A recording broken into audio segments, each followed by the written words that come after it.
Oke Mas, saya coba share untuk eh, materi ya, atau mungkin apakah terlihat di situ di layar masing-masing Bapak-Bapak. Nah, ini ada Pak Sukadi juga ini, pengen tahu nih, Pak Sukadi nih hadir. Terima kasih kehadirannya Pak Sukadi. Beli kopi. Ya, Lanjut. yuk siapa?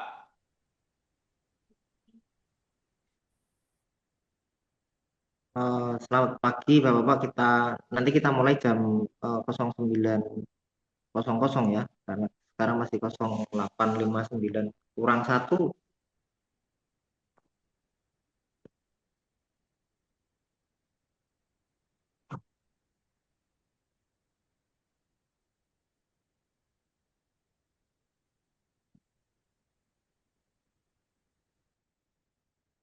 Bapak-Bapak mohon izin ya, apakah eh, share screen-nya sudah masuk?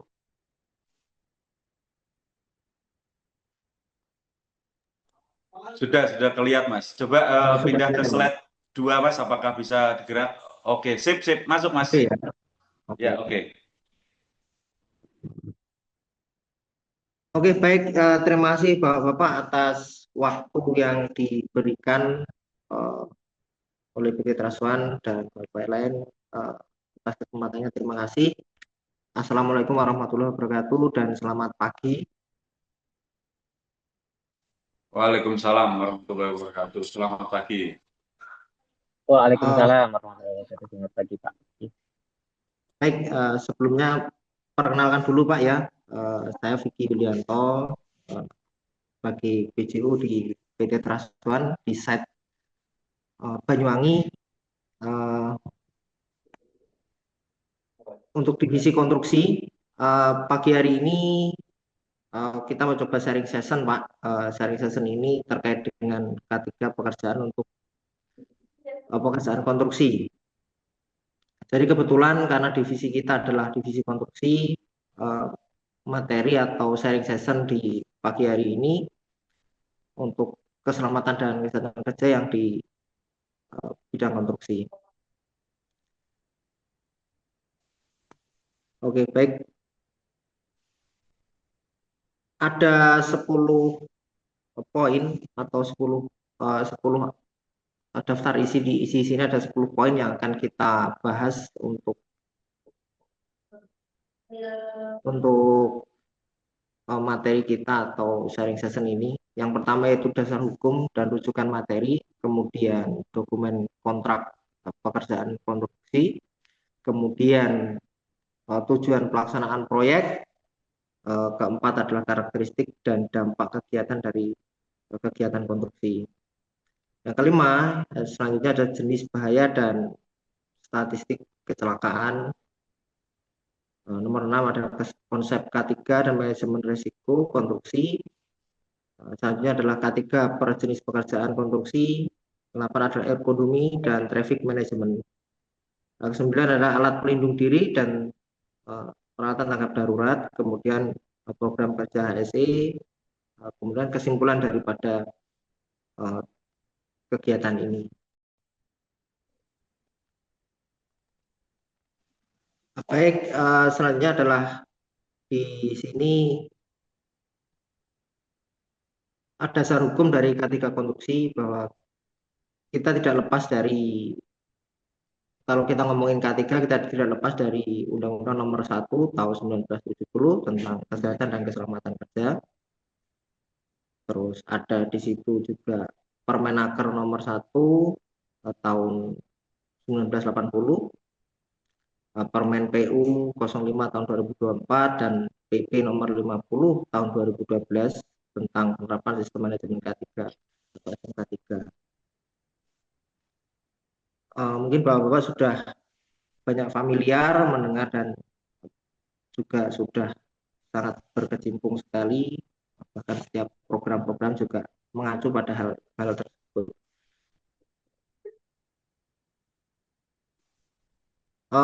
Di selanjutnya adalah dokumen kontrak pekerjaan konstruksi, di mana pekerjaan konstruksi ini ya, ada dokumen kontrak.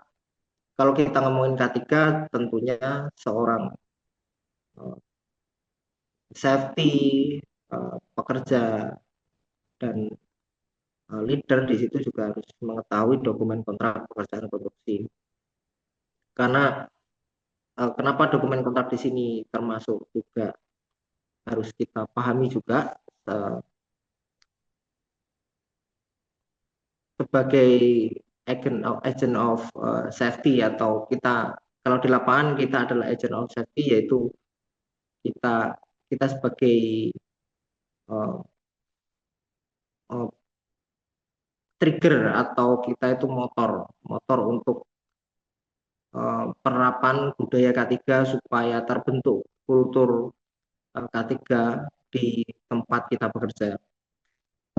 Kemudian dari gambar ini secara gambaran kita bisa mengetahui bagaimana pekerjaan itu nanti dikerjakan, bagaimana gambaran pekerjaan itu nanti dilakukan dan progresnya bagaimana, sehingga kita dapat mengetahui potensi bahaya serta mitigasi yang harus kita terapkan dan harus kita lakukan ketika nanti ketika dalam drawing atau gambar desain itu diaplikasikan di lapangan.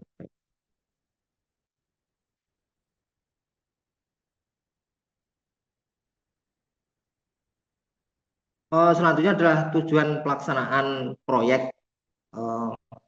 Mungkin dari sebelum saya lanjut, Bapak-Bapak, apakah ada kendala dengan audio? Tidak ada, Pak. Aman, Pak ya? Aman, Pak. Baik, terima Aman, kasih. Pak. Aman. Tujuan dari pelaksanaan proyek, di sini saya tangkap ada 4 poin, yaitu biaya, yaitu kalau kita ngomongin biaya tentu tidak lepas dari bagaimana kita menggunakan biaya itu dengan efisiensi. Kemudian kalau kita ngomongin pekerjaan, tentunya pekerjaan yang kita lakukan, kita upayakan untuk lebih lagi dan lebih bermutu lagi. Jadi kalau mungkin Bapak pernah dengar harganya down tapi kualitas ditinggikan kayak gitu. Jadi kalau ngomongin biaya tentunya efisien yang menjadi target, kemudian pekerjaan mohon izin lepas soalnya.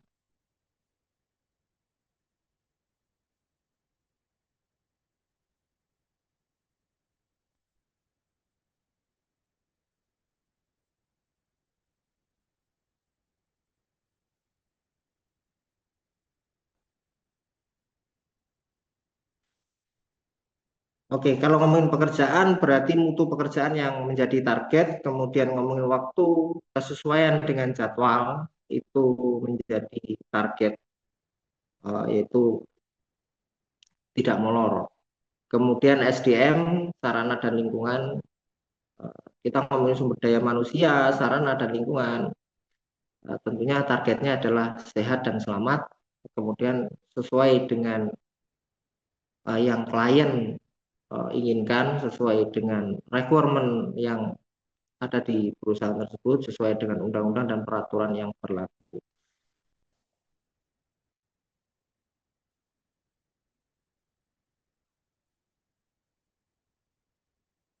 Ada beberapa prinsip yang tidak boleh dilanggar, yaitu kualitas mutu, sebagai kita Trason ini sebagai kontraktor, salah satunya di bidang konstruksi, ada kualitas mutu ini adalah harga mati, di mana yang kita upayakan untuk produk atau hasil dari pekerjaan kita itu dapat memberikan atau sesuai dengan harapan klien. Kemudian penerapan K3. ketika kita ngomongin mutu, kita ngomongin eh, biaya, yang pertama tadi kita ngomongin biaya, ngomongin waktu, ngomongin dengan kualitas pekerjaan, tentunya kita tidak boleh lepas juga dari penerapan K3 itu sendiri. Jadi dari target-target yang ingin kita capai atau yang ingin juga kita persembahkan atau kita berikan kepada klien, tentunya penerapan K3 itu tidak boleh dikesampingkan. Dan ini tidak boleh dilanggar, dia harus mengikuti berdampingan dengan pekerjaan itu sendiri. Nah, kemudian perlindungan lingkungan. Perlindungan lingkungan ini juga harus menjadi perhatian khusus, walaupun kita punya target dikejar waktulah, dikejar ini dan itu, tapi kualitas penerapan K3 dan perlindungan lingkungan itu juga harus kita perhatikan. Ya alhamdulillah untuk yang di Site Banyuwangi kita selalu berupaya untuk menyeimbangkan antara progres produksi atau progres dari pekerjaan kita dengan penerapan K3. Tentunya tidak ada hal yang sempurna. Makanya di situ tentu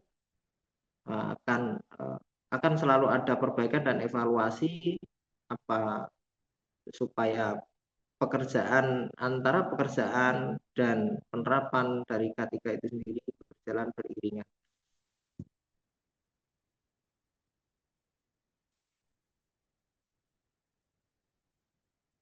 Beberapa yang menjadi tantangan ketika kita masuk di dunia konstruksi atau divisi konstruksi ini mungkin berbeda kalau dari unit bisnis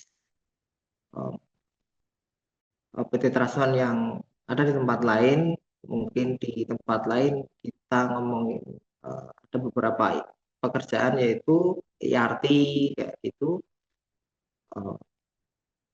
tentang kedaruratan. Kalau di konstruksi itu ada beberapa karakteristik yang unik yang mungkin berbeda dari set lain atau unit bisnis yang lain dari PT Traswan. Kalau konstruksi ini bersifatnya adalah kompleks, Pak. Jadi kompleks itu tidak hanya monoton satu pekerjaan. Hari ini mungkin pekerjaannya motong kayu, besok masang batako, atau nanti sore itu sudah ada perubahan lagi dengan pekerjaan itu. Terus kita melibatkan banyak tenaga kerja juga. Jadi tenaga kerja kita tuh banyak dan fluktuatif. Jadi mungkin di bulan ini bisa banyak, mungkin di bulan depan itu bisa berkurang. Dan mungkin di bulan depannya lagi itu bisa nambah lagi kayak gitu. Jadi terus ada masa kerja juga terbatas, intensitas kerja tinggi. Jadi intensitas kerja tinggi ini juga menjadi tantangan tersendiri buat kita. Terus karena ada beberapa yang harus kita seimbangkan antara progres dengan penerapan K3 tadi. Terus peralatan kerja, kemudian peralatan kerja yang beragam. Jadi ini juga menjadi tantangan juga. Dari karakteristik proyek konstruksi ini penuh dengan tantangan di mana kalau kita ada beberapa hal yang menjadi konsen kita yang tidak saya masukkan di sini, tapi mungkin boleh saya sebutkan. Jadi ada beberapa persoalan yang dimana karyawan kita ini baru-baru, jadi mereka itu baru mengenal gerinda kayak begitu, mereka itu baru mengenal apa itu bor, penggunaannya bagaimana, perawatannya bagaimana, itu yang menjadi tantangan. Jadi dari sisi pendidikan, sisi pengalaman itu cukup rendah, jadi itu menjadi tantangan kita untuk memberikan uh, seperti training lah kayak gitu. Seperti training kita selalu mengingatkan terkait dengan bagaimana penggunaannya, bagaimana terkait dengan keselamatannya. Nah, itu menjadi tantangan tersendiri bagi divisi konstruksi karena ada pengaruh yaitu di bidang pendidikan eh, dasar pendidikannya itu relatif tidak sama kayak begitu.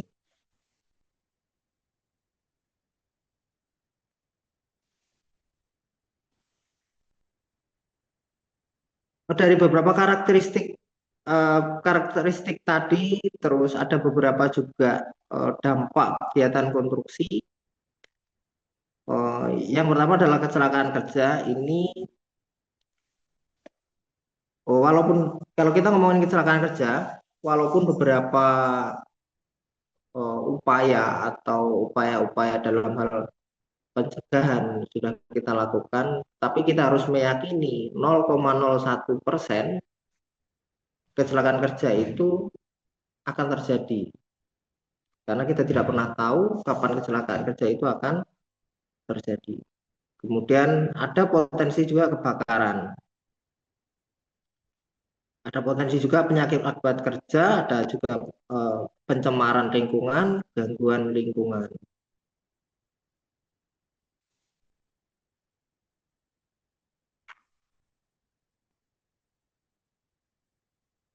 Jadi ini menjadi konsen juga walaupun upaya sudah kita lakukan, tapi terkait dengan dampak dan potensi ini juga harus kita perhatikan walaupun itu sifatnya 0,01%. Kita harus meyakini itu.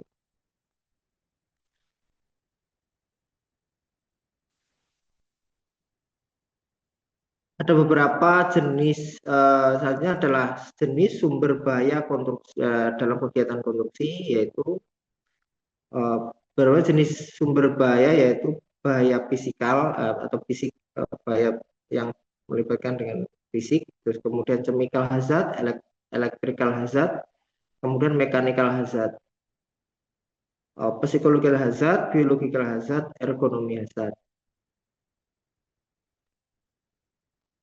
Dari hazard-hazard berikut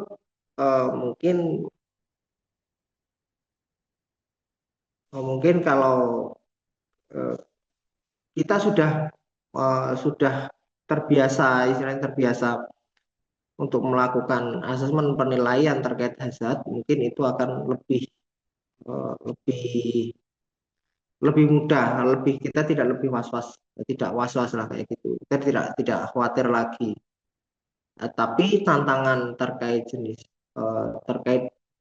asesmen atau penilaian hazard ini menjadi tantangan tersendiri bagi divisi konstruksi. Termasuk kalau di kita itu tantangannya adalah teman-teman pekerja itu tidak terbiasa dengan analisa atau asesmen terkait dengan pekerjaannya. Nah, gitu. Jadi ini tantangan di mana kalau kita ngomong sumber bahaya di korupsi, ya kita tahu karena kita sudah terbiasa mungkin karena kita pernah belajar. Jadi kalau orang sudah biasa itu lebih lebih apa ya lebih enak. Tapi dalam dalam pekerjaan konstruksi ini menjadi tantangan. Karena apa? Karena tim yang kita bawa ini mereka kebanyakan taunya kerja kayak gitu. Jadi eh, ini salah satu menjadi konsen kita juga kita untuk setiap di lapangan kita ya tidak cerewet-cerewet amat tapi selalu kita mengingatkan ke teman-teman untuk terkait requirement-nya bagaimana mereka memahami terkait hazard ini di lapangan terkait dengan pekerjaannya, bahaya listrik, bahaya uh, chemical dan bahaya biologi ketika di lapangan itu menjadi tantangan tersendiri.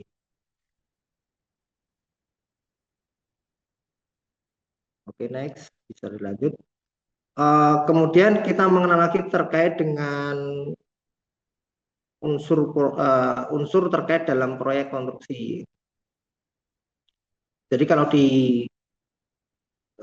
untuk di divisi konstruksi ini, Bapak-Bapak, jadi kita memiliki beberapa unsur yang harus kita pahami, eh,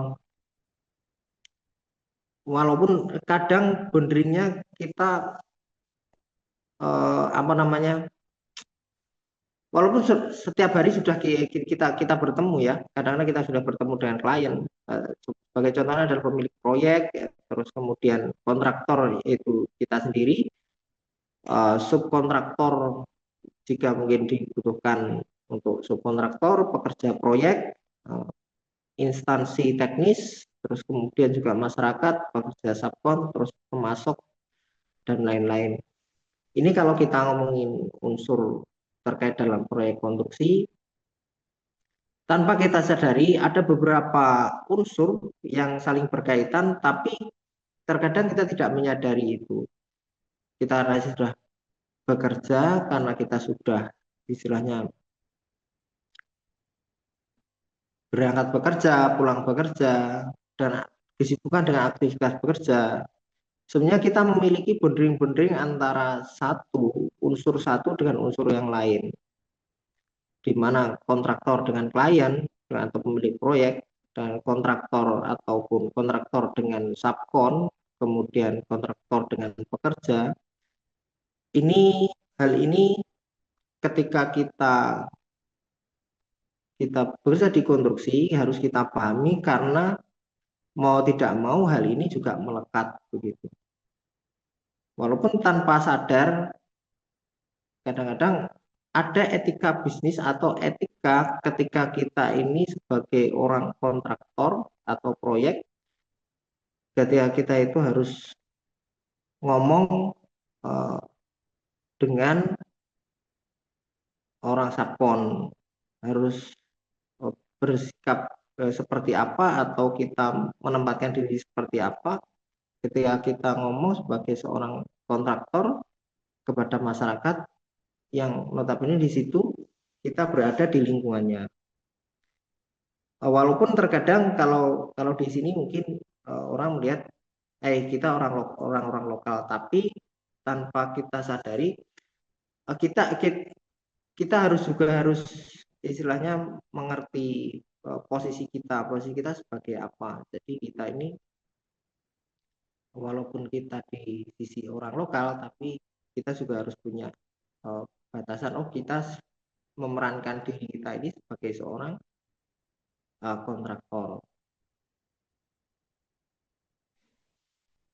Nah, beberapa apa namanya, kalau kita ngomongin ini pasti tidak lepas dari sesuatu hal yang sudah terjadi. Di sini ada beberapa hal-hal yang mungkin tanpa sadar, ada beberapa kejadian atau mungkin posisi seperti itu. Jadi ketika kita bertemu dengan klien, ternyata klien itu adalah teman mungkin dulu, tapi di sisi lain kita juga harus tahu posisi kita sebagai apa. Hari ini kita mewakili diri kita ini mewakili diri kita sebagai apa, dan itu juga harus tetap kita perhatikan sebagai bentuk profesionalisme daripada seorang proyek kayak gitu.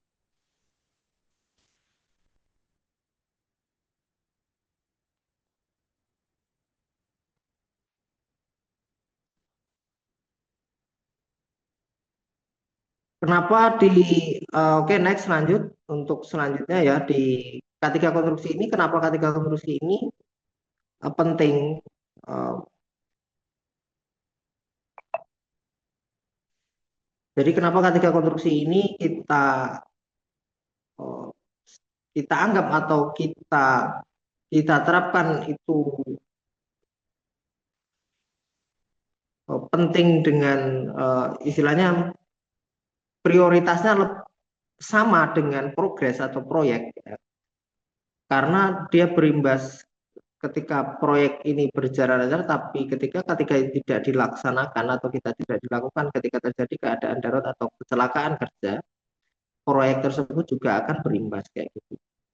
Akar penyebab tinggi kecelakaan konstruksi yaitu faktor dari manusia itu sendiri. Faktor alat dan material. Kemudian faktor metode kerja, faktor lingkungan kerja, faktor manajemen. Jadi ada beberapa faktor yang di sini sudah beberapa kita mapping. Penyebab dari tingginya kecelakaan kerja konstruksi yaitu dari faktor manusianya, dari karakteristik yang sangat unik tadi. Kemudian jika manusia tidak bisa mengikuti atau kita salah menempatkan orang, salah mempekerjakan orang ketika orang tersebut tidak ahli atau tidak kompeten dalam satu bidang tersebut, makanya itu juga akan menjadi potensi yang tinggi. Jadi itu bisa menyebabkan kecelakaan pekerjaan juga di kegiatan konstruksi. Kemudian faktor alat dan material. Jadi alat-alat ini juga menyumbang penyebab tingginya kecelakaan pekerjaan untuk di bidang konstruksi. Suatu contoh kecil adalah ketika penggunaan gerinda. Gerinda ini menjadi, kalau kita sekarang di BSI itu untuk penggunaan tool ini sangat diawasi dengan ketat. Jadi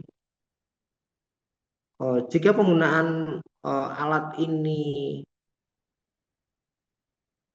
tidak sesuai dengan apa yang menjadi prosedurnya, ini menjadi konsen juga bahwa kita tahu bahwa di sini adalah penyebab tinggi kecelakaan konstruksi adalah salah satunya adalah faktor alat dan material. Kemudian faktor metode kerja. Jadi ini juga saling berkaitan, faktor metode kerja ini. Jika alat manusia sudah kita pastikan, kemudian materialnya dan alatnya ini juga kita sudah pastikan layak mungkin, kemudian faktor metode kerja juga harus kita perhatikan. Sebagus apapun alat, jika metode kerjanya tidak bagus, itu juga menjadi penyebab terjadinya kecelakaan. Kemudian juga faktor lingkungan. Faktor lingkungan ini juga memberikan sumbangan, walaupun tidak banyak, tapi hampir di semua lini kita untuk di sisi konstruksi, untuk faktor lingkungan ini sangat mempengaruhi. Jadi hampir di semua banyak lokasi, karena kita juga tidak terlepas dari tempat, ya, tidak terlepas dari lingkungan. Ketika kita mengerjakan sesuatu, kita juga harus memperhatikan lingkungan. Bagaimana lingkungan itu aman untuk pekerjaan tersebut. Jadi beberapa program-program yang kita ikuti juga atau kita terapkan, karena kita juga mengikuti klien, sebetulnya ini juga menjadi program dari PT Transwanter sendiri terkait dengan penerapan 5R. Jadi ketika penerapan 5R ini berjalan, kita lebih memperhatikan juga lingkungan di situ untuk potensi penyebab kecelakaan. Untuk penyebab kecelakaan ini dapat kita reduce, dapat kita minimalisir. Kemudian faktor manajemen. Ada beberapa tantangan ketika ngomongin faktor manajemen. Kita tidak serta-merta istilahnya manajemennya harus begini, harus begitu istilahnya, tapi manajemen ini bagaimana kita bisa menghidupkan suasana saling mengingatkan satu sama lain. Jadi kita dapat men-trigger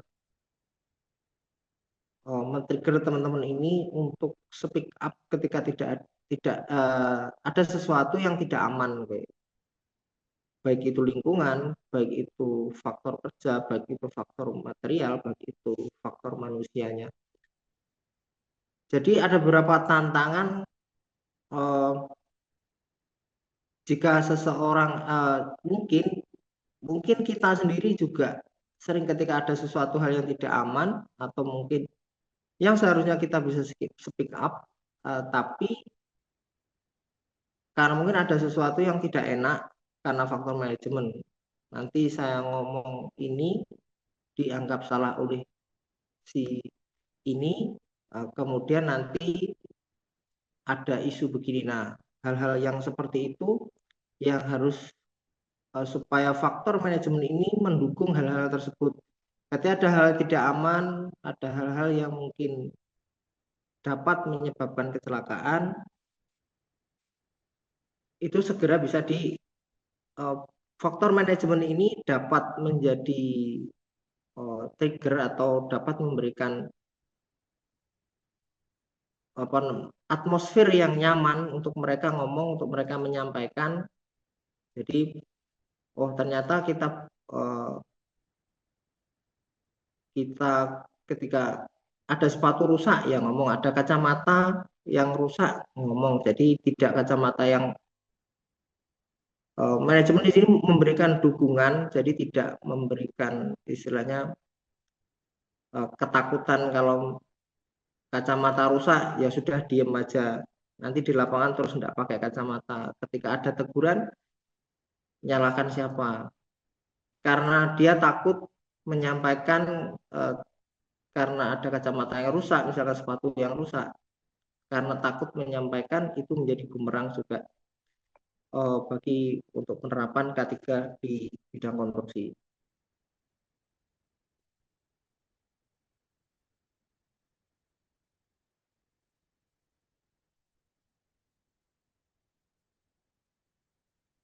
Oke, Bapak-Bapak, ada beberapa mungkin kita bisa sebelum dilanjut, saya mau cek-cek dulu apakah masih konsen dengan materi ini.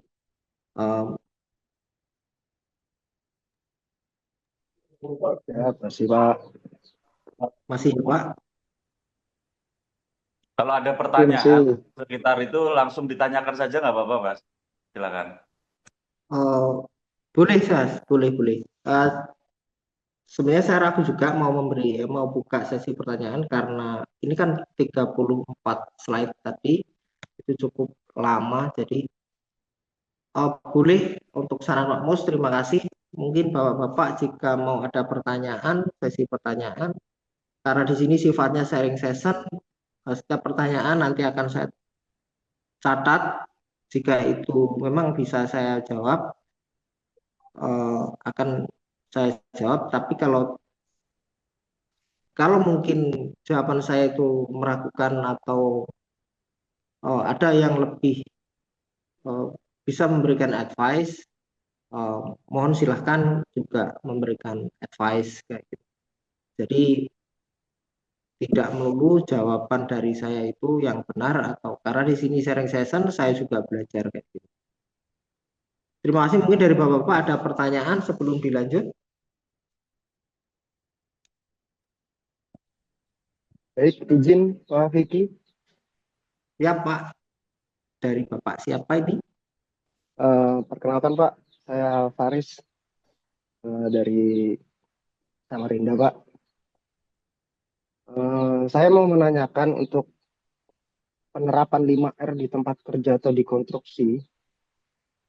Bagaimana sih teman-teman K3 atau safety di area konstruksi itu memastikan penerapan 5R itu benar-benar diimplementasikan Pak?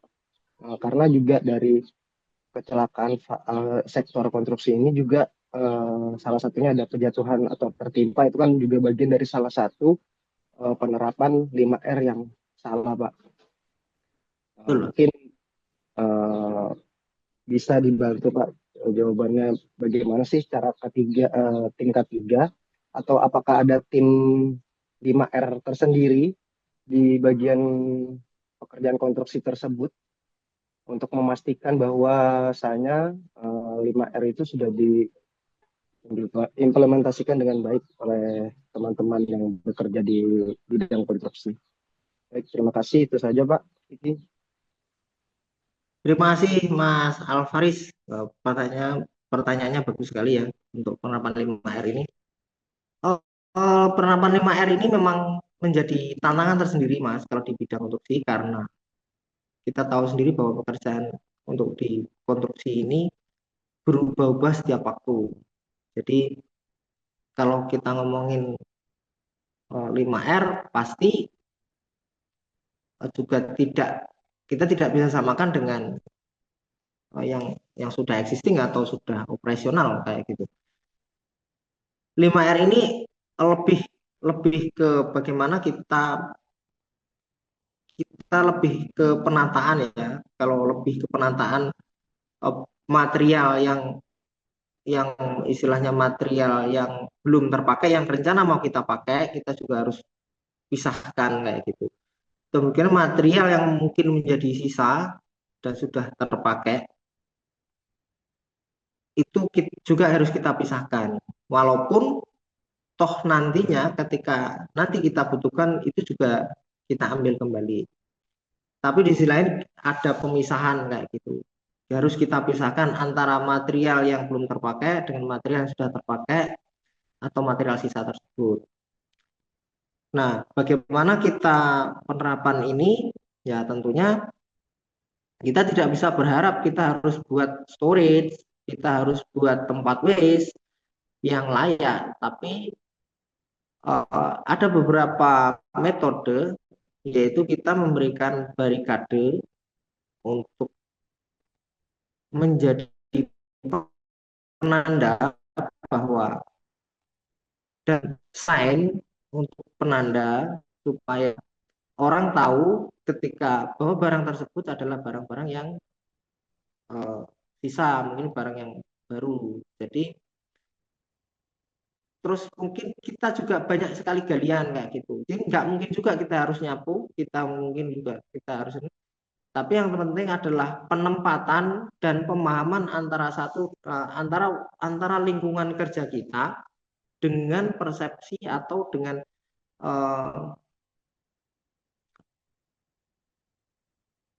budaya, dengan perilaku kita, dengan perilaku karyawan kita itu sesuai. Jadi bagaimana karyawan itu tempat yang benar, bagaimana karyawan kita di kali ini menempatkan sampah organik dan anorganiknya juga mereka juga tahu, dan ada tempat yang memenuhi kayak begitu. Jadi kalau kita ngomongin 5R, kita tidak bisa berharap banyak ketika di konstruksi, tapi setidaknya antara perilaku karyawan dan atau perilaku kita di lapangan itu mengerti dengan kondisi kita yang di lapangan. Hal tersebut ada jalur komunikasi, yaitu kita berikan sign, kita berikan tanda, kemudian kita berikan pengaman. Jika ada misalkan ada beberapa pekerjaan di ketinggian, kita juga harus kasih barikade, kita harus kasih sign agar tidak dimasuki oleh orang tidak berkepentingan atau tidak tahu terkait dengan hazard drop objeknya kayak gitu. Itu mungkin dari saya sih Mas, kalau terkait dengan 5R penerapannya bagaimana, tentunya kita harus menyelaraskan antara perilaku kita yang di lapangan dengan kondisi kita di lapangan, serta kita memberikan sign, tanda, terus peraturan-peraturan di sekitaran, di lingkungan konstruksi kita. Jadi harapannya ketika komunikasi atau sign itu juga mampu mereka pahami bagaimana menempatkan material sisa, bagaimana menempatkan material yang belum terpakai, bagaimana material itu ditata dengan rapi dan mudah diambil di kemudian jika kita butuhkan.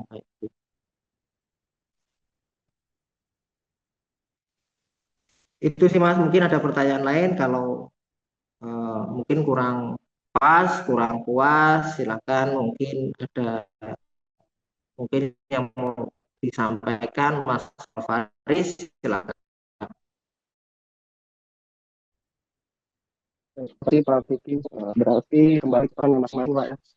Dengan sosialisasi yang sudah diberikan dari pihak K3-nya, kembali lagi ke diri personal masing-masing untuk implementasinya Pak ya. Tidak hanya ke diri, tapi sebagai organisasi kita juga harus membuat lingkungan itu, membuat lingkungan kultur tersebut diikuti oleh mereka kayak gitu Mas. Jadi misalkan kita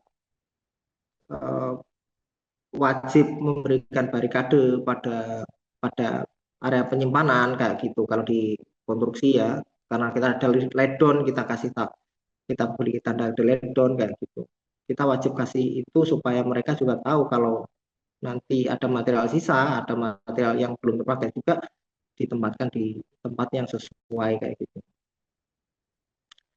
Oke, baik Pak Vicky. Terima kasih Pak Vicky. Terima kasih Mas Faris. Oke, akan kita lanjut lagi. Kalau kita ngomongin kecelakaan,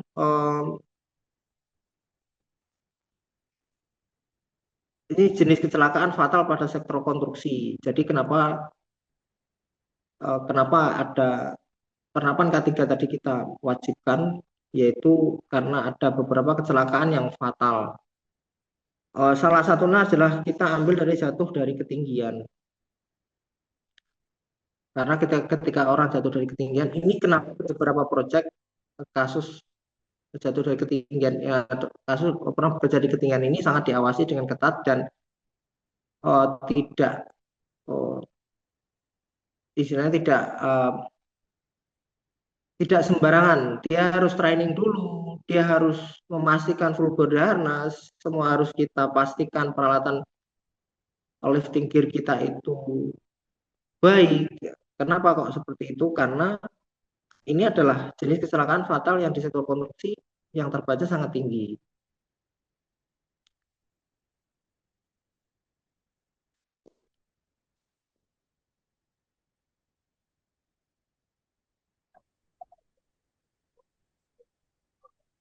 Oke, selanjutnya penyebab utama kecelakaan konstruksi. Ya, tadi kita sudah sampaikan juga adalah jatuh dari ketinggian. Penyebab utama yaitu adalah ketika bekerja di ketinggian juga tidak waspada atau tidak menerapkan peraturan atau tidak menerapkan SOP yang berlaku, prosedur yang dilakukan. Karena jatuh dari ketinggian ini adalah bagian dari atau itu sebagai salah satu insiden fatal kayak gitu. Jadi yang perlu kita lebih perhatikan lagi untuk bagaimana suatu organisasi atau kita sebagai pengawas di lapangan atau kita sebagai pekerja itu juga tidak terkena dampak. Bagaimana kita bisa meredus potensi tersebut.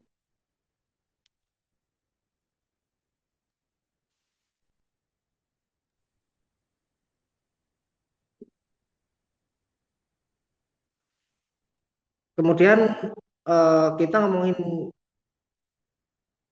kalau kita ngomongin kecelakaan itu sudah banyak hal yang sudah kita ketahui. Kita sering nonton medsos, mungkin di YouTube dan lain-lain, di berita-berita. Sebenarnya contoh-contoh tersebut sekarang kita tidak susah ketika kita melihat berita-berita itu, kemudian kita bisa menganalisa secara kasar root cause-nya apa kayak gitu, penyebabnya apa kayak gitu. Jadi Sebetulnya semua itu penuh dengan tantangan kalau kita orang konstruksi, apalagi kita juga orang K3, kita juga sangat perlu sekali ya, istilahnya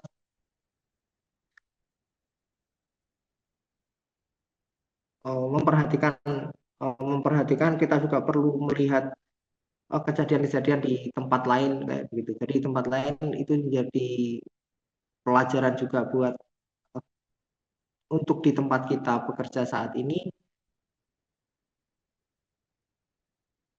Jadi mungkin tidak terlalu banyak juga yang saya mau ceritakan terkait dengan insiden ataupun kecelakaan kerja, karena sudah banyak sekali kejadian yang sering kita lihat berseliweran di berita terkait dengan kecelakaan kerja. Kita sudah bisa melihat menurut bos itu walaupun secara kasar ya, walaupun tidak tahu langsung.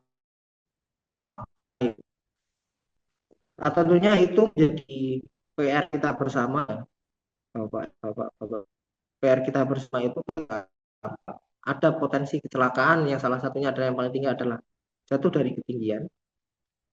Nah, tentunya K3 ini juga tujuannya adalah mencegah kecelakaan tersebut.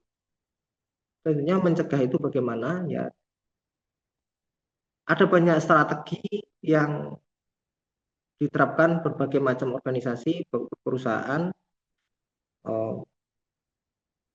Upaya-upaya tersebut ada yang memakai dengan regulasi pemerintah yang kemudian kita sosialisasikan, kita buat sesi training, sesi untuk kalau departemen atau organisasi yang besar, mereka bisa buat departemen training, bisa kayak gitu. Atau misalnya regulasi banyak kecelakaan dan kemudian standar di situ, di mana standar itu juga tujuannya sama, itu mencegah kecelakaan. Jadi kalau kita ngomongin dengan regulasi dan standar ya sebetulnya ada banyak hal kadang itu menjadi perdebatan satu sama lain. Regulasinya begini, di sana begini, di sana begini. Tapi kita juga harus tahu bahwa tujuan dari regulasi tersebut, tujuan dari standar tersebut adalah untuk mencegah, itu sebagai upaya dan untuk mencegah kecelakaan. Kemudian ada kegiatan-kegiatan di mana ada kegiatan pembinaan, ada kegiatan pemeriksaan, ada kegiatan juga pengujian dan pengawasan. Ini sebagai upaya juga mencegah kecelakaan. Tentunya bapak-bapak dan ibu adalah seorang leader ketika melihat sesuatu yang tidak aman, sesuatu tidak sesuai dengan regulasi, sesuatu tidak sesuai dengan standar, pasti bapak akan melakukan pembinaan kepada anggotanya atau memberikan awareness atau memberikan diajak ngobrol secara hati-hati bagaimana ini supaya mereka paham kayak gitu. Banyak strategi yang dilakukan baik personal maupun secara organisasi. Di situ salah satunya pembinaan, pemeriksaan, terus kemudian pengujian dan pengawasan.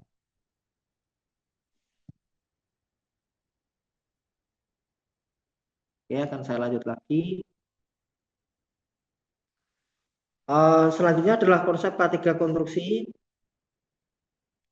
Kalau tadi kita ngomongin K3 itu adalah tujuan kita adalah mencegah dari kecelakaan itu sendiri. Nah, kita ada konsep K3 konstruksi, tapi di sini adalah sama tujuannya adalah aman. Tujuannya aman, tidak terjadi kecelakaan. Sebagai kalau kita ngomongin konsep, berarti kita ada alur step-stepnya. Kita harus kita pahami ada jenis pekerjaannya itu apa. Makanya di awal kita harus tahu BOP-nya, drawing-nya, terus kemudian durasi schedule-nya bagaimana. Supaya apa? Supaya kita bisa menerapkan konsep K3 konstruksi ini supaya terjadi lingkungan yang aman, yaitu jenis pekerjaan yang harus kita pahami juga, terus uraian pekerjaannya, terus prosedur kerjanya bagaimana, pelaksanaan pekerjaannya. Nah, ada beberapa yang mungkin Bapak kalau sudah Bapak Ibu sudah terbiasa di dunia safety, pasti juga sering membuat hieradisi atau semacamnya, pasti seringkali memecah eh, memecah apa namanya uraian kerja kayak gitu. Ketika uraian kerja itu dipecah, akan ketemulah potensi-potensi dan bagaimana penerapannya. Tapi itu hampir sama kayak kayak ini. Jadi kalau ini konsep itu bisa masuk juga ke bagaimana mindset kita. Jadi sebagai mungkin seorang leader atau mungkin safety di situ dia juga harus tahu, walaupun kadang-kadang ada beberapa hal yang kontras, yaitu ketika orang safety dia juga harus tahu pekerjaan pekerjaan konstruksi tersebut. Begitu juga orang ketika tukang, dia juga harus mengerti pekerjaan safety. Walaupun tidak satu sama lain itu saling berhubungan, walaupun tidak bukan skupnya, tapi satu sama lain itu berhubungan, maksud saya begitu. Berhubungan itu antara satu dengan antara pekerjaan dengan yang lain itu sebetulnya satu rangkaian, harus satu seimbang kayak gitu.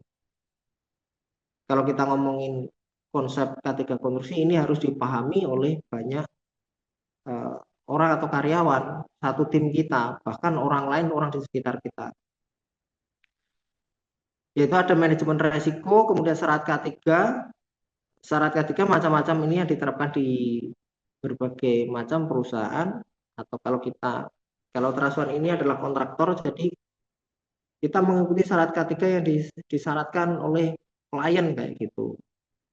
Tadi mungkin klien kita yang di tempat lain atau di mana, kemudian kita juga harus melakukan inspeksi untuk K3 ini. Tujuannya adalah aman, yaitu tidak supaya pencegahan terjadi kecelakaan itu dapat terjadi kayak gitu. Semua itu layar demi layar yang tujuannya adalah aman dan mencegah terjadi kecelakaan kerja.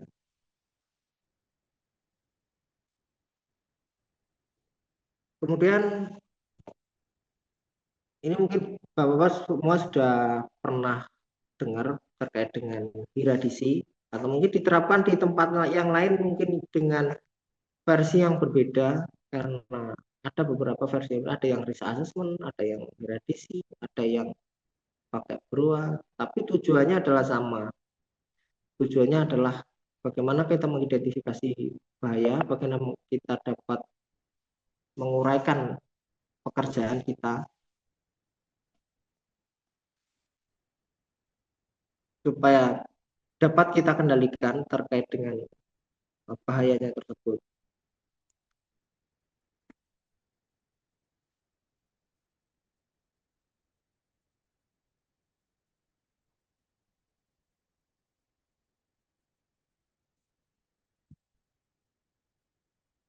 Terus kemudian ada penerapan manajemen resiko, Bapak-Bapak. Ini Bapak Ibu punya penerapan manajemen resiko ya. Tentunya manajemen resiko ini kalau di dalam dunia konstruksi itu juga harus kita terapkan manajemen resiko ini. Kita juga harus sama kayak ketika kita membuat hieradisi. Jadi ketika penyebabnya apa, bahayanya apa, terus kemudian tingkat risikonya seperti apa, terus pengendalian risikonya bagaimana. Terus terkait dengan penerapan di lapangannya seperti apa. Nah, tentunya ini juga butuh di inspeksi, butuh dilakukan cek di lapangan supaya apa yang sudah kita tulis di risk assessment atau di HIRA itu dapat kita terapkan sesuai dengan apa yang kita tulis. Jadi lebih melakukan apa yang sudah kita tulis, kemudian menulis kembali apa yang sudah kita lakukan. Ada beberapa penerapan manajemen resiko ini, kalau kita mungkin kalau di tempat existing mungkin ini lebih mudah, lebih dapat kita pahami, lebih mudah kita pahami, lebih mudah kita mapping. Tapi kalau di dunia konstruksi itu karena perubahannya sangat cepat sekali, penerapan manajemen resiko ini juga harus mengikuti juga dengan cepat. Jadi banyak sekali perubahan. Kadang kalau kita ngomongin penerapan manajemen resiko, kita ngomongin dengan resiko hari ini, resikonya adalah terjatuh, misalkan.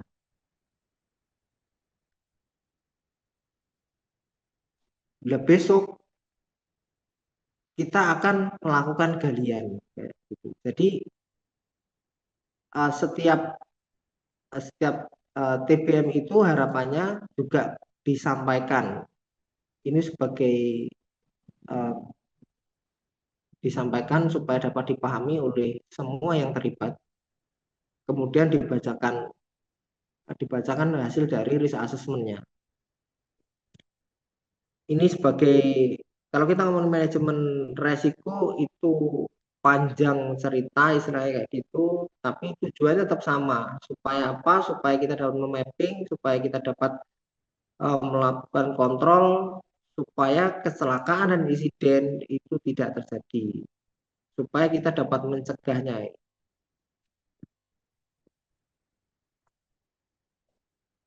Lalu kemudian tingkat resiko K3 untuk dikonstruksi. Kalau ngomongin tingkat resiko, ini perhitungannya sama, Bapak, karena Bapak adalah banyak yang di sini adalah, saya melihat banyak orang yang berkecimpung di dunia K3, jadi sama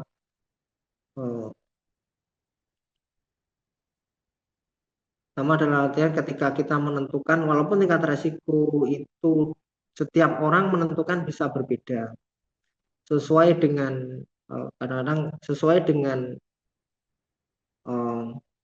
pengalaman, sesuai dengan pengetahuan, tapi secara garis besar itu tingkat penentuan tingkat resiko ketika konstruksi ini sama seperti matriks apa namanya, matriks K3 yang sudah Bapak Ibu ketahui di tempat-tempat lain kayak gitu.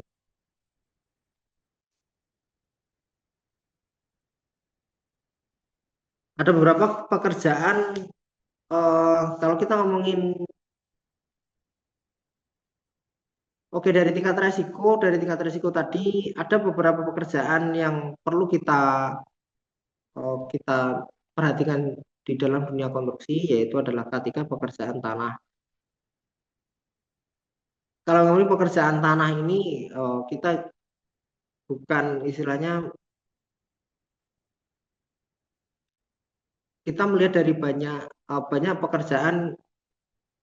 Kalau di tingkat konstruksi itu kita hanya galian-galian biasa. Ada galian yang menggunakan eskavator, kemudian ada yang galian menggunakan manual, ada beberapa. Jadi kalau kita ngomongin galian, ada banyak jenis galian. Jadi galian yang kita lakukan. Tapi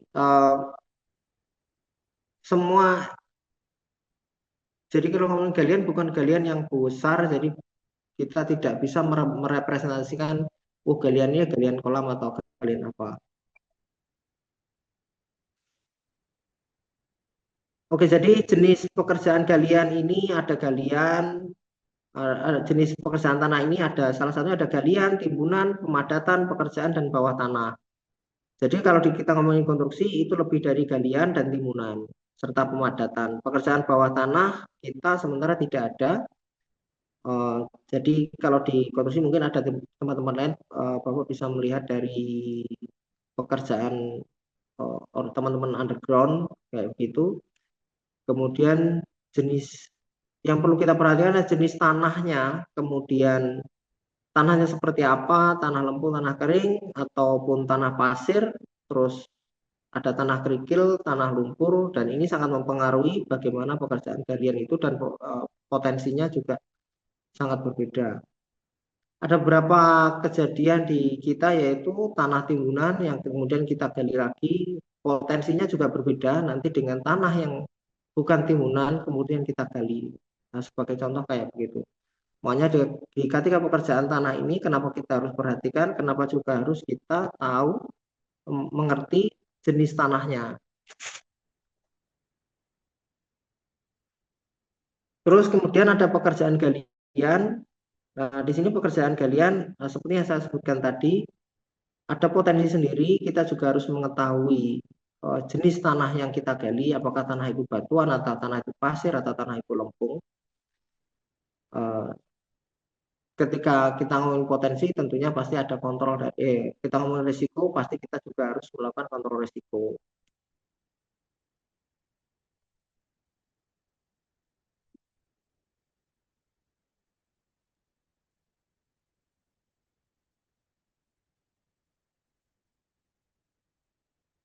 Untuk dikonstruksi kita lebih kadang-kadang lebih lebih condong daripada pekerjaan tanah tadi, walaupun juga kita perhatikan karena kita juga ada galian,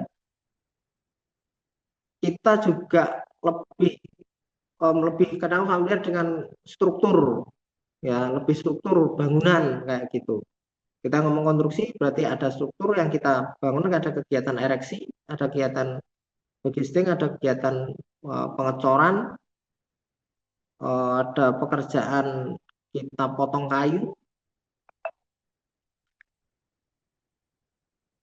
ya baik di istilahnya di pekerjaan, di konstruksi, baru pekerjaan konstruksi di area rumah, di kampung mungkin kita di area perkotaan, ya semua sama.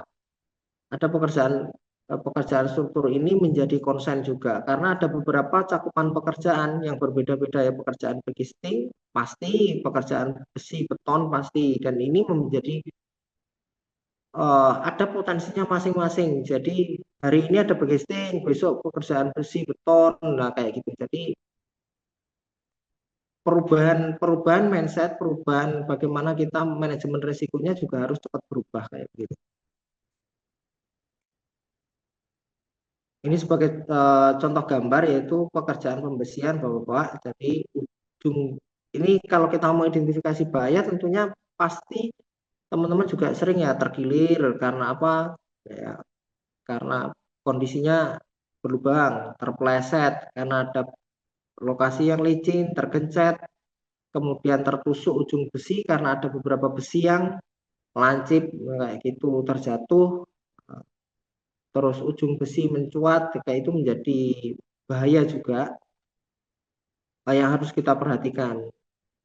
Nah, bagaimana kita memperhatikan ini ya Bapak-Bapak? Jadi kita bagaimana kita menjalin komunikasi. Jadi komunikasi ke pekerja. Jadi kalau selain kita juga harus memahami bagaimana potensi atau bagaimana bahayanya, bagaimana kita ini memberikan pengertian kepada pekerja yang lain supaya bahaya ini juga mereka dapat kopi atau mereka juga dapat mengetahuinya. Tentunya ada banyak metode atau strategi yang diterapkan seperti ada inspeksi, seperti halnya ada finding kayak gitu, seperti halnya ada uh, toolbox meeting setiap pagi menyampaikan terkait bahaya ini.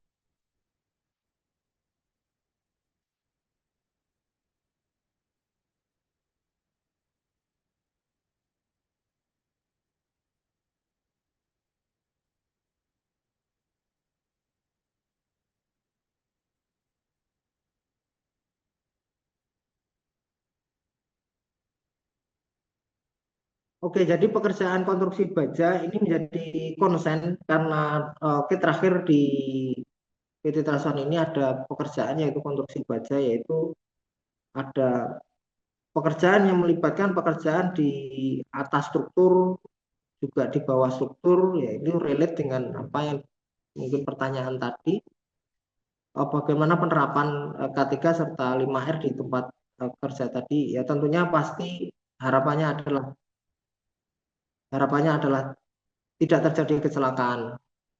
Eh, Ketika ngomong harapan pasti kita ada upaya, yaitu kita juga harus menyiapkan istilahnya metode-metode strategi-strategi, menerapkan apa yang sudah menjadi prosedur di tempat kerja.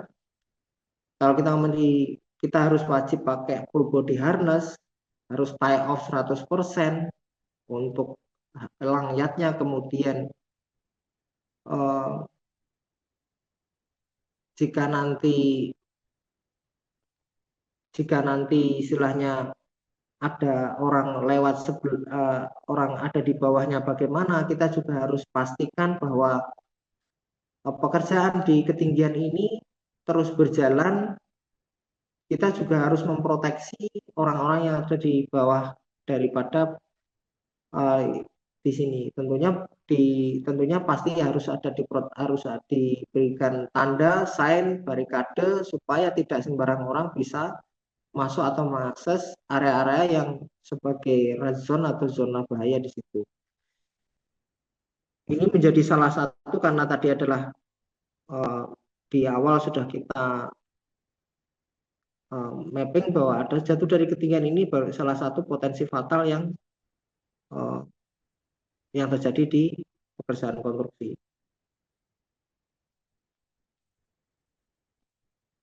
Kalau kita ngomong pekerjaan konstruksi, pasti kita juga ada pekerjaan dengan pekerjaan pembongkaran, di mana kerjaan pembongkaran ini juga memiliki potensi yang hampir sama, Bapak Ibu. Jadi tidak hanya saat kita membangun itu menjadi potensi atau memiliki resiko. Jadi saat kita membongkar itu juga ada potensi dan resikonya sendiri.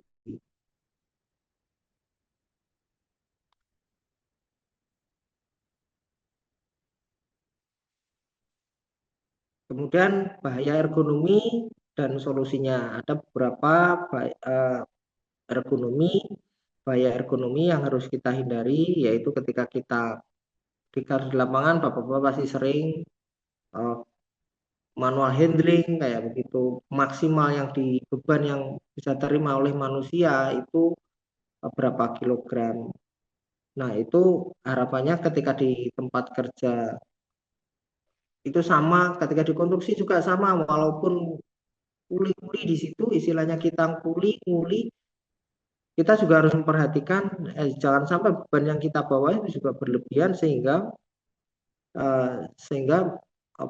potensi resiko cedera itu terjadi kayak gitu. Oke, selanjutnya traffic management di area proyek. Jadi beberapa contoh, mungkin kalau di sini tidak ada, saya tidak ada contoh, tapi traffic management di area proyek ini sangat penting diterapkan. Karena apa? Karena traffic management di area proyek ini tentunya ketika kita ada proyek, tentunya kita tidak ingin proyek kita ini terganggu. Kita tidak ingin proyek kita terganggu, juga proyek kita juga tidak ingin mengganggu kegiatan yang lain. Jadi traffic management di area proyek ini perlu diterapkan sesuai dengan analisa, sesuai dengan diskusi dan komunikasi ketika apakah dibutuhkan sen baru, apakah dibutuhkan hard barrier atau dibutuhkan water barrier. Itu adalah salah satu penerapan traffic management di area proyek. Jadi walaupun kita sudah punya izin pekerjaan di situ, tapi kita juga harus memperhatikan pekerjaan-pekerjaan di area sekitar kita supaya apa? Supaya proyek kita tidak mengganggu dan proyek lainnya juga tidak mengganggu kita. Jadi ada traffic management di area proyek yang harus kita terapkan dan harus kita perhatikan. Mas Vicky, Ya Mas, izin menampilkan satu video yang salah satunya adalah proyek kita yang pernah kita kerjakan di sini. Mungkin akan terlihat ya dari traffic management, bekerja di ketinggian, dan juga pembongkaran ini untuk rekan-rekan yang bisa dipelajari lah ya. Ada sesuatu yang tadi dijelaskan. Nah, kita ada salah satu video nih Mas, izin untuk share ya. oke, baik Pak Mos, terima kasih untuk share videonya karena ini eh, mau kita lihat bersama, kita menjadi pelajaran kita bersama. Mungkin silakan Pak Mos. Ya, udah terlihat ya Pak? Belum sih Mas. Belum? Sudah, Mas, sudah. Oh sudah ya, sudah, Udah ya? sudah. Ya, oke. Ini dari kegiatan lifting ada di sini. Lalu juga bagaimana area itu kita proteksi dengan water barrier. Ya saat itu keadaan lagi ada alat berat masuk ya, jadi water barrier agak tidak tersusun rapi gitu. Tapi dari traffic manajemennya nanti akan kita lihat juga ada salah satu anggota kita yang mengatur nanti. Nah, ini untuk bekerja di ketinggiannya, kita perhatikan dari sisi keamanannya semua menggunakan safety body harness. Ada pengawas juga di bawah yang memperhatikan dari kerja si alat berat ini.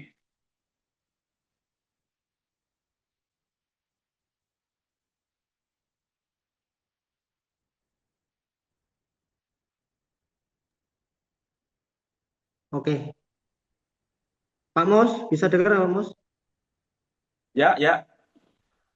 Oke, ya betul sekali Kalau Mas. kita lihat dari sisi Heeh, silakan. di sini ada ya pojok sebelah kiri ya. Di sini ada pengatur lalu lintas yang memang kita siapkan agak kecil dan nggak cover daripada si kamera ya. Tapi ada kalanya ada baiknya adalah ada yang mengatur daripada lalu lintas di area tersebut agar tidak mengganggu dari kegiatan kita dan juga operasional yang ada di dalam tambang tentunya. Tuh. Nah, itu terlihat ada salah satu yang memegang stop and go di situ yang kita persiapkan karena di sini juga trafficnya ketika di jam-jam tertentu ini sangat tinggi gitu ya.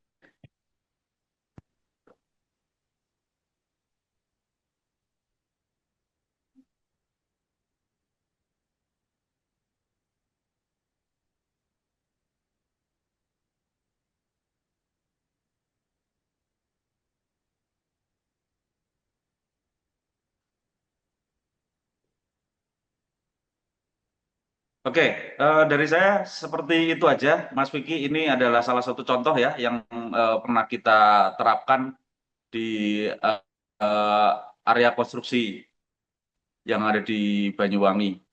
Ya mungkin nanti ada pertanyaan atau apa dari teman-teman melihat daripada salah satu video yang kita buat, monggo dilanjut, Mas. Ya. Baik Pak Mos, terima kasih untuk sharing tadi, share apa namanya video ya terkait dengan beberapa dengan proyek kita yang ada di Banyuwangi. Baik untuk terakhir mungkin sesi terkait dengan eh, tadi K3 di konstruksi, kemudian beberapa kita sudah sampaikan terkait dengan bagaimana pekerjaan konstruksi, bagaimana terkait dengan eh, potensi dan resikonya, kemudian apa apa potensi resiko fatal yang sering terjadi di konstruksi. Eh, yang terakhir adalah bagaimana manajemen tanggap darurat juga harus diterapkan. Jadi manajemen tanggap darurat ini untuk menyiasati bagaimana jika terjadi hal-hal yang tidak diinginkan 0,01% tadi. Kita juga harus komunikasikan, jadi kita tidak ketika konstruksi bukan berarti kita mengindahkan bagian sisi manajemen emergensinya. Walaupun di sisi lain sudah ada tim ERT yang ada di lokasi, yang standby di tempatnya, atau mungkin ketika ada jalur komunikasi panggilan darurat, tapi tahap awal untuk emergensi itu juga harus kita perhatikan. Ini udah selesai, Pak. Udah tinggal saya Itu juga harus kita perhatikan untuk sisi emergensinya. Jadi walaupun kita di dunia konstruksi, di divisi konstruksi, tapi sisi emergensi ketika terjadi keadaan darurat juga harus kita perhatikan, itu juga harus kita sosialisasikan ke teman-teman pekerja dan tim kita. Itu cukup dari saya, mungkin jika ada pertanyaan silahkan, jika tidak mungkin bisa kita akhiri. Terima kasih. Izin Pak Vicky. Silahkan Mas. Iya, Pak Vicky, perkenalkan. Saya Heru Pak dari Traswan Banyuwangi. Izin bertanya Pak, ini kan kita udah bahas masalah K3 pekerja konstruksi ya. Ini yang menjadi salah satu pertanyaan saya, masalah bagaimana sih kita sebagai pekerja konstruksi di lapangan itu, terutama saya ya untuk pengawas itu bisa untuk mensosialisasikan masalah K3 ini agar menjadi tanggung jawab kita bersama ketika itu pekerjaan konstruksi itu berjalan, Pak. Nah, jadi saya bisa minta untuk clue-cluenya atau sarannya bagaimana sih caranya supaya pekerja ini bisa paham dan sadar tentang pentingnya K3 dan tidak menyepelekan gitu, Pak. Mungkin sedikit Pak bisa diberikan masukan kepada saya, Pak. Terima kasih. Baik, terima kasih Mas Heru untuk penerapan K3 dapat dipahami. Betul sekali K3 semua program K3 itu wajib diketahui, juga wajib diterapkan, karena keselamatan itu tanggung jawab kita bersama, bukan tanggung jawab leader, bukan tanggung jawab karyawan, bukan tanggung jawab safety, tapi tanggung jawab kita bersama, di mana di masing-masing itu juga butuh, pastinya di masing-masing itu juga ada tugas dan pokok dan fungsinya masing-masing kayak begitu. Tapi secara tanggung jawab ada tanggung jawab kita semua. Bagaimana cara kita untuk memberikan pemahaman tersebut. Satu, yang pertama adalah kita menjadi contoh, Mas. Jadi mulai dari, kalau kita seorang leader, kita juga harus menjadi contoh atau contoh perubahan untuk teman-teman yang mungkin masih belum tahu lah terkait dengan perubahan K3 itu bagaimana.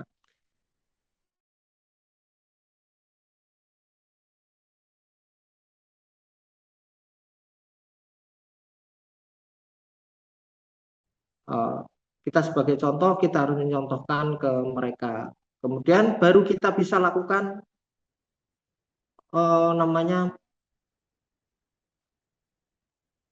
memberikan masukan kepada teman-teman yang mungkin di sisi lain susah kayak gitu ya, susah untuk menerapkan itu. Tapi kalau kita tidak bisa menjadi contoh untuk untuk penerapan itu, ya itu agak susah. Tapi salah satu strategi untuk kita menjadi contoh, kemudian strategi bagaimana kita menyampaikan ke teman-teman pekerja itu, salah satunya bisa kita sampaikan di TBM, salah satunya keterlibatan mereka untuk, kalau di tempat di konstruksi itu ada, kalau kita pernah mendengar ada Tekon 7, dia di situ itu diisi oleh mereka supaya mereka juga mengetahui potensi bahaya, terus kemudian APD apa yang harus mereka terapkan. Nah, itu adalah salah satu penerapan supaya mindset mereka terkait K3 itu juga terbangun kayak gitu Mas. Kalau di proyek di Banyuwangi ada Tekon 7 itu bukan diisi oleh safety, tapi Tekon 7 itu diisi oleh karyawan. Bagaimana mereka diskusi terkait dengan pekerjaan apa yang harus mereka kerjakan di hari itu, di hari ini, sebelum mereka melakukan pekerjaan, Tekon 7 itu dilakukan pengisian supaya bahaya teridentifikasi, supaya penerapan K3, budaya K3 itu bisa diterapkan. Itu mungkin Mas Heru ya. Ya Pak, terima kasih Pak masukannya.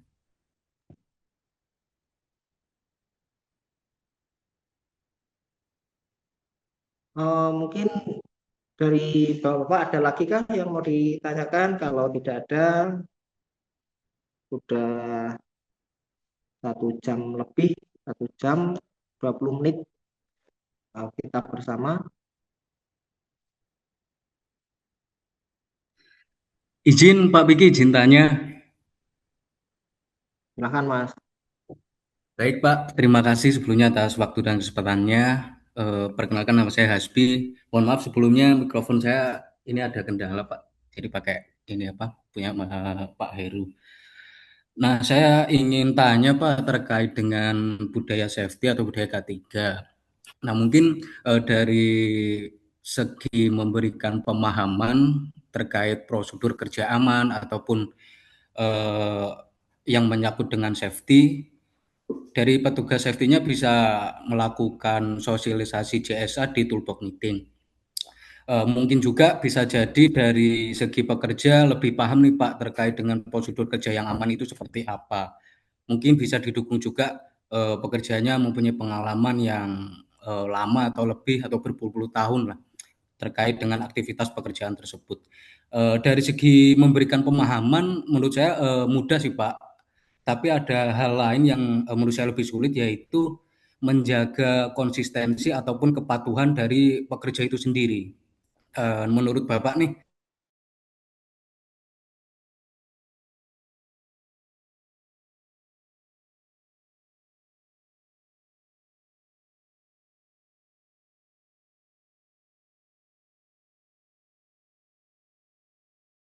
kultur itu Pak. Terima kasih Pak. Terima kasih Mas Hasbi. Jadi ada beberapa ya strategi-strategi sudah dilakukan tadi terkait dengan itu untuk menjaga konsistensinya itu menjadi tentunya menjadi tantangan tersendiri Mas ya. Jadi eh, sesuatu yang karena ada pepatah mengatakan juga kecelakaan itu terjadi itu bukan karena ada beberapa kejadian kecelakaan itu terjadi bukan karena uh, orang yang belum pernah atau tapi lebih sering ada kejadian yang terjadi itu karena orang itu terlalu ahli karena sudah terbiasa jadi membiasakan sesuatu karena sudah terbiasa akhirnya meremehkan jadi konsistensi sangat penting apa yang pertanyaan ditanyakan Mas Asmi tadi itu sangat bagus sekali. Kalau kita ngomongin strategi, tentunya dengan inspeksi berkala itu juga salah satu sebagai bentuk sebagai bentuk untuk menjaga konsistensi daripada penerapan K3 di tempat kerja. Terus kemudian kita bisa yang reward dan punishment itu ketika reward dan punishment itu diterapkan itu juga efektif tapi juga melihat dari kita juga tidak serta merta kita juga harus punya pertimbangan kayak begitu maksudnya Mas itu efektif juga bisa diterapkan tapi kita juga harus melihat istilahnya reward itu tidak hanya pada barang ya, tapi ketika mereka itu teman-teman di lapangan itu merasa nyaman karena mungkin kita bisa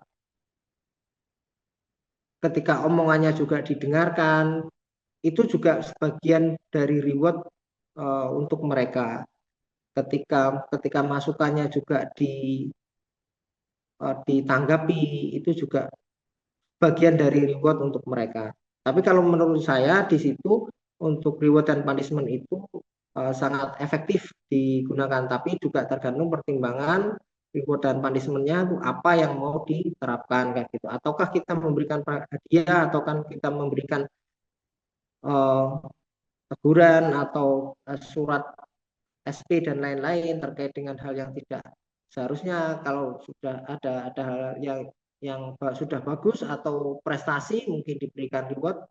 Nah, itu juga harus diperhatikan, ada pertimbangan lain kayak begitu. Itu Mas dari saya. Kalau menurut saya itu sudah sangat efektif, tapi juga harus mempertimbangkan faktor lain kayak gitu. Baik, terima kasih Pak. Mungkin dari hal tersebut untuk meningkatkan budaya safety bisa dilakukan inspeksi secara berkala dan juga tadi ya Pak, cara memberikan punishment ataupun ini apa penghargaan gitu buat pekerja lebih ke menyesuaikan kondisi dan bentuknya gitu berarti Pak ya. Betul Mas, betul. Kecuali ya Baik. kalau kita ini organisasi besar, punya proyeknya banyak, ya mudah-mudahan kayak gitu. Jadi oke lah, nah, kita mau kasih TV kah, mau kasih HP, tapi enggak. Kalau kita juga harus menyesuaikan dengan kondisi. Kalau tidak ada istilahnya, kalau tidak sampai dengan dan itu tidak memungkinkan, ya fasilitas lain juga harus kita berikan seperti kemudahan komunikasi. Mereka minta fasilitas apa juga harus kita berikan dengan mudah kayak gitu. Oke, baik Pak, terima kasih atas masukan sarannya Pak.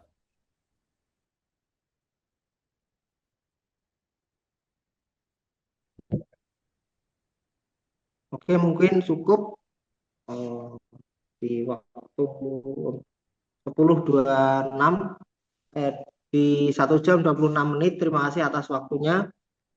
Mungkin kalau ada pertanyaan lain silakan. Kalau tidak ada, kita tutup untuk sesi sharing session ini. Semoga sharing session ini dapat memberikan manfaat untuk kita semua. Adapun kesalahan, salah kata, mungkin salah penyampaian atau mungkin kurang jelas, atau mungkin tutur bahasa saya yang terlalu kurang jelas, saya mohon maaf. Biar menjadi koreksi atau evaluasi bagi diri saya.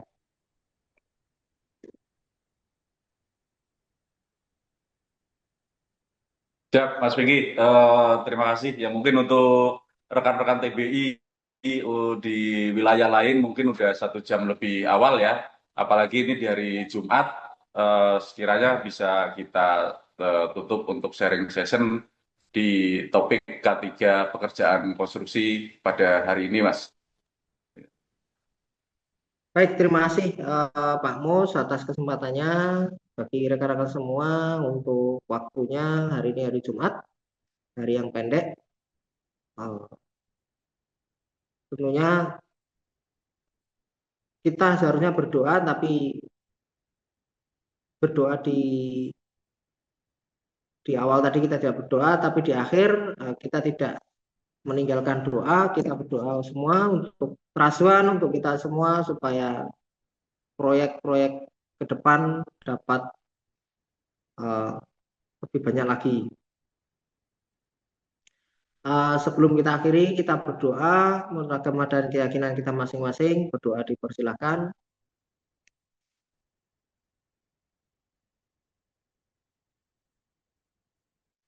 Berdoa tidak pernah usai, Bapak-Bapak. Begitu juga dengan K3 di dunia pekerjaan kita juga tidak pernah usai, supaya itu menjadi budaya, supaya itu dapat kita dapat menjadi ibadah karena kita mencegah terjadinya kecelakaan, mencegah terjadinya insiden, itu menjadi ibadah buat kita semua.